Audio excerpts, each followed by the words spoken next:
নমস্কার সবাইকে। চীনকে এবার তাড়ানো শুরু করেছে ভারত ভারত মহাসাগর থেকে। ঠিকই শুনেছেন, কোকো আইল্যান্ড শুনেছেন হয়তো নামটা। রিসেন্টলি বেশ নিউজের মধ্যে রয়েছে। একটা সময় যেটা ভারতের কাছেই ছিল এবং সেটা মায়ানমারের কাছে আছে। তো এই কোকো আইল্যান্ডেই স্যাটেলাইট ইমেজেস থেকে ধরা পড়েছে যে একটা এয়ার স্ট্রিপকে কন্টিনিউয়াসলি এক্সপ্যান্ড করা হচ্ছে। রানওয়েটাকে প্রপার আরো চওড়া বানানো হচ্ছে, আরো বেশ অনেকটা লম্বা বানানো হচ্ছে।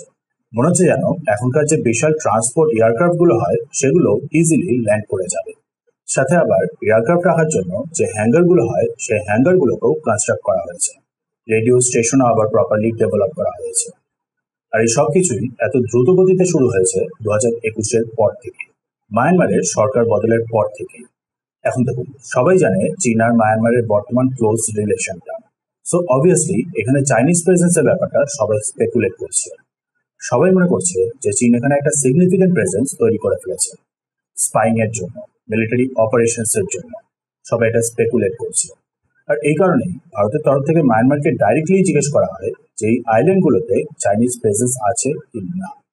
মায়ানমার সেটাকে পুরো ডিনাই করে দেয়, অ্যাসিওর করে ভারতকে যে এই আইল্যান্ডগুলোতে চাইনিজ ন্যাশনালস এর কোনো প্রেজেন্স নেই। কিন্তু স্যাটেলাইট ইমেজেস গুলো থেকে যেহেতু অন্য ইন্ডিকেশন পাওয়া যাচ্ছে, তাই ভারতের নেভির তরফ থেকেই প্রপার রিকোয়েস্ট করা হয় ইন্সপেকশনের। বাট অ্যাজ এক্সপেক্টেড মায়ানমার এখনো তার কোনো জবাব দেয়নি। বুঝতে পারলেন আশা করি, গড়বড় হওয়ার চান্সটা এখানে অবশ্যই আছে। কিন্তু ব্যাপারটা হলো, আন্দামান আর নিকোবর তো রয়েছে ভারতের কাছে, এদিকে কোকো আইল্যান্ড চলে গেল মায়ানমারের কাছে। কি করে এটা সম্ভব হলো? যেখানে কিনা আন্দামান আর নিকোবরের ঠিক ওপরই হলো কোকো আইল্যান্ড, মাত্র 50 কিমি থেকে জাস্ট একটু বেশি দূরত্ব। সো কিভাবে গেল এই কোকো আইল্যান্ড মায়ানমারের কাছে? তার উপর কেন অ্যাকচুয়ালি আরো বেশি করে সন্দেহ করা হচ্ছে চীনের প্রেজেন্স এই আইল্যান্ড গুলোতে? চীনের এই আইল্যান্ড গুলো নিয়ে এত ইন্টারেস্ট কেন? সিকিউরিটি দিক থেকে এটা ভারতের জন্য কতটা চিন্তার বিষয়?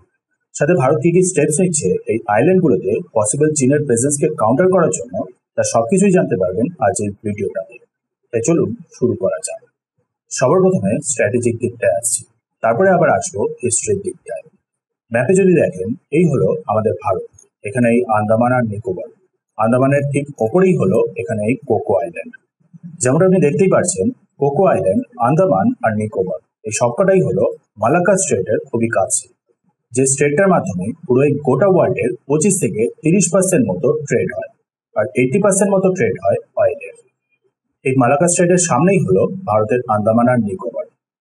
মানে ভারত যদি এই মালাক্কা স্ট্রেটটাকেই ব্লক করে দেয়, তাহলে চীনের টোটাল এনার্জি ট্রেডটাই স্টপ হয়ে যাবে। এবার চীন যদি এর একটা অল্টারনেট রুট খোঁজার চেষ্টা করে, তাহলে নেক্সট অপশনটা হলো সুন্দর স্ট্রেট, জাভা আর সুমাত্রার মাঝখান থেকে। কিন্তু এই স্ট্রেটটা হলো একটু শ্যালো ওয়াটারের, মানে বেশি বড় জাহাজ যেতে পারবে না। তারপরে নেক্সট সব থেকে ভালো অপশন হলো লম্বক স্ট্রেট, বালি আর লম্বকের মাঝখান দিয়ে। কিন্তু এই স্ট্রেটটা আবার বেশি চওড়া না, মানে সেক্ষেত্রেও বড় কার্গো জাহাজ পাস করতে প্রবলেম আছে। নেক্সট সব থেকে ভালো অপশন হলো মুম্বাই স্ট্রেট, কিন্তু সেটার ক্ষেত্রে আবার অনেকটা বেশি ঘুরতে হবে। মানে মালাক্কা স্ট্রেট হলো এমন একটা জায়গা, সেটাকে ব্লক করে দিলেই চীন অনেকটা বড় প্রবলেমে পড়ে যাবে। আর সেইখানেই রয়েছে ভারতের আন্দামান আর নিকোবর, আর তার উপরেই আবার কোকো আইল্যান্ড। বুঝতে পারলেন আশা করি এই কোকো আইল্যান্ডের লোকেশন মেরিটাইম ট্রেডের দিক থেকে কতটা বেশি ইম্পর্টেন্ট। তার উপর ভারতের সিকিউরিটির দিক থেকেও এটা অনেকটা বড় ইম্পর্টেন্ট লোকেশন। কিছু রিপোর্টস অনুযায়ী 90s এর দিকে মায়ানমার এই আইল্যান্ডগুলোকে চীনকে লিজ হিসাবে দিয়ে দিয়েছে, যার পর থেকেই এখানে এই মিলিটারি ইনফ্রাস্ট্রাকচার বিল্ড আপ।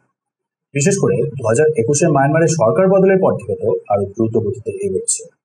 এই কোকো আইল্যান্ডের মাধ্যমে খুবই সহজ ভারতের ইস্টার্ন কোস্টের উপরে নজর রাখা। কখন কোন মিসাইল নিয়ে টেস্ট হচ্ছে, কোথায় কি নেভেল বেস আছে, সেগুলোর উপরে ইজিলি নজর রাখা সম্ভব এই কোকো আইল্যান্ডের মাধ্যমে। আর এই কারণেই ভারত অনেকটা কনসার্ন ফিল করছে এই কোকো আইল্যান্ডে চাইনিজ প্রেজেন্স, রেডিও স্টেশন, এয়ারক্রাফটের জন্য হ্যাঙ্গার ইত্যাদি নিয়ে। মানে দুটো দেশের ক্ষেত্রেই হলো এটা একটা ইম্পর্টেন্ট লোকেশন। কিন্তু যেহেতু এটা ভারতেরই ব্যাকইয়ার্ড, তাই ভারতের ক্ষেত্রেই হলো সব থেকে ইম্পর্টেন্ট। এবার ইতিহাসের দিকটায় আসা যাক। শুনেছেন হয়তো চোল সাম্রাজ্যের ব্যাপারে। সেই সময় এই কোকো আইল্যান্ড চোল সাম্রাজ্যের ইনফ্লুয়েন্সের আন্ডারেই ছিল। তারপর বেশ কিছুটা সময় পার হয়ে যাওয়ার পর ব্রিটিশরা আসে, ব্রিটিশ ইন্ডিয়া, ব্রিটিশ বার্মা। প্রথমে এই কোকো আইল্যান্ড ব্রিটিশ ইন্ডিয়ার আন্ডারেই ছিল। 1882-তে তারপর এই অ্যাডমিনিস্ট্রেশনটা ট্রান্সফার করে দেওয়া হয়েছিল ব্রিটিশ বার্মার আন্ডারে। মানে হিসাব মতো দেখতে গেলে পুরোটাই ব্রিটিশ এম্পায়ারের আন্ডারে। এরপর ওয়ার্ল্ড ওয়ার টু এর সময় জাপানিজরা আন্দামান আর নিকোবর সমেত এই কোকো আইল্যান্ডকেও জিতে নেয়। পরে যেগুলোর কন্ট্রোলটা ট্রান্সফার করে দেওয়া হয় নেতাজির হাতে। জানেন হয়তো আশা করি নেতাজি আর আন্দামানের পোর্ট প্লেয়ারের লিঙ্কটা। কিন্তু আনফর্চুনেটলি নেতাজিও প্রাণ হারান আর জাপানেরও পরাজয় হয়। ফলে আন্দামান, নিকোবর আর কোকো আইল্যান্ড সবটাই চলে যায় আবার ব্রিটিশ এম্পায়ারের আন্ডারে। এরপর 1947-এ ভারত স্বাধীন হয়। কিছু রিপোর্টস অনুযায়ী এই সময় মাউন্ট ব্যাটেন ভারতের প্রথম পিএমকে জিজ্ঞেস করেছিলেন এই কোকো আইল্যান্ডের পসিবল ফিউচারের ব্যাপারে। আর প্রথম পিএম তখন ডিসাইড করেছিলেন এই কোকো আইল্যান্ড যাক সোজা বার্মার কাছে। মানে যেটা ভারতেরই হবার কথা ছিল, নেতাজির কন্ট্রোলের আন্ডারে ছিল, সেটা চলে যায় সোজা বার্মার কাছে। আর তারপরেই বার্মা আবার চীনকে নিয়ে চলে আসে ভারতের আন্দামান আর নিকোবরের সোজা মাথার উপরে। তারপর থেকেই ভারতের এই সিকিউরিটি নিয়ে কনসার্ন। এবার ভারত এখন আবার এটাকে কাউন্টার করার জন্য কি কি স্টেপস নিচ্ছে সেটাও এখন আবার জেনে নিই। প্রথমেই হলো ভারতের তরফ থেকে ডিপ্লোম্যাটিক রিলেশনটাকে সবার আগে ঠিক করার চেষ্টা শুরু হয়ে গেছে। কারণ দেখুন, বঙ্গোপসাগরের রিজনটায় আরো বড় একটা বিগার ইস্যু ডেভেলপ হওয়া শুরু হয়ে গেছে। Saint Martin's Island, US, Rakhine state, humanitarian corridor, Bangladesh, Kukiland, শুনেছেন হয়তো এগুলোর ব্যাপারে। সো সেই কারণেই মায়ানমারের সাথে ডিপ্লোম্যাটিক রিলেশনটাকে প্রপার আগে ঠিক করে ডেভেলপ করার চেষ্টা চলছে। রিসেন্টলি দেখেছিলেন ভূমিকম্পের সময়ও ভারত ফার্স্ট রেসপন্ডার ছিল। অনেকটাই হেল্প করা হয়েছে ভারতের তরফ থেকে। ট্রেড, ইনফ্রাস্ট্রাকচার, ডিফেন্স এইসব নিয়েও কাজ চলছে। Kaladan multi modal transport project, India, Myanmar, Thailand trilateral highway, শুনেছেন হয়তো এই প্রজেক্টগুলোর নামগুলো। রিসেন্টলি অনেক ডিলে হয়েছে মায়ানমারের অনগোয়িং প্রবলেমগুলোর কারণে, বাট চেষ্টা চলছে ওভারকাম করার। ভারতের মায়ানমারের মধ্যে আবার রিসেন্টলি মিলিটারি এক্সারসাইজও হয়েছিল।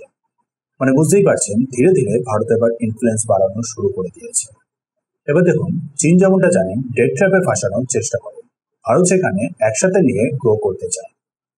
সো এই গ্রোথকেই সামনে রেখে ধীরে ধীরে মায়ানমারকে চীনের হাত থেকে বের করার চেষ্টা চলছে। ভারতের তরফ থেকেও আবার গ্রেট নিকোবর প্রজেক্টের উপরেও কাজ শুরু হয়ে গেছে। নিকোবরের একেবারে সাউথ পয়েন্টে নেভাল প্রেজেন্স, সাথে এয়ারফোর্স। সিম্পলি এই রিজনটাতে চীনের গ্রোয়িং প্রেজেন্সটাকে কাউন্টার করার জন্য। বাট দেখুন, তবুও কোকো আইল্যান্ডে চীনের প্রেজেন্স মানে হলো ভারতের ক্ষেত্রে প্রবলেম। লিজ হিসাবে দিয়ে রাখলে তো আরো বেশি প্রবলেম। মায়ানমার আর সাথে চীন এই লিজের ব্যাপারটাকে ডিনাই করলেও অস্বীকার করা যায় না এর পসিবিলিটিটা। তার উপর আবার স্যাটেলাইটের মাধ্যমে কনফার্ম হওয়া মিলিটারি স্ট্রাকচার, যে কারণে ভারত মায়ানমারের কাছে ডাইরেক্টলি কোশ্চেন করেছে চাইনিজ প্রেজেন্সের ব্যাপারে। মায়ানমার ডিনাই করলেই ভারতের তরফ থেকে প্রপার ইন্সপেকশনের কথাটা তোলা হয়। এখনো মায়ানমার সেটাতে রাজি হয়নি, বাট আশা করছি কোনো না কোনো ভাবে তো ভারতকে রাজি করাবে। ইন দি এন্ড বুঝতে পারলেন আশা করি কি চলছে। ভারত এখন ফাইনালি অ্যাসার্টিভ পস্টার নিয়ে ফেলেছে কোকো আইল্যান্ড থেকে চীনকে বের করার জন্য।